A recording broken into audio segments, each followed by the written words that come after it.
नमस्कार दोस्तों, स्वागत है फार्मेसी इन्फॉर्मेशन चैनल पर।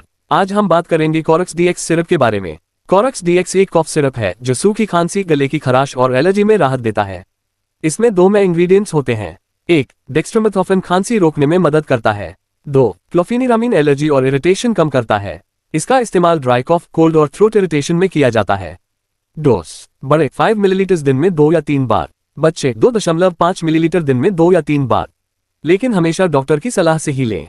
साइड इफेक्ट्स: नींद आना, मुंह सूखना, चक्कर आना, इसलिए दवा लेने के बाद गाड़ी चलाने से बचें।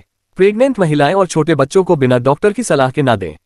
तो दोस्तों, ये थी जानकारी कॉरक्स डीएक्स सिरप की। ऐसी ही और हेल्थ वीडियो के लिए फार्मेसी इन्फॉर्मेशन को सब्सक्राइब करना ना भूलें।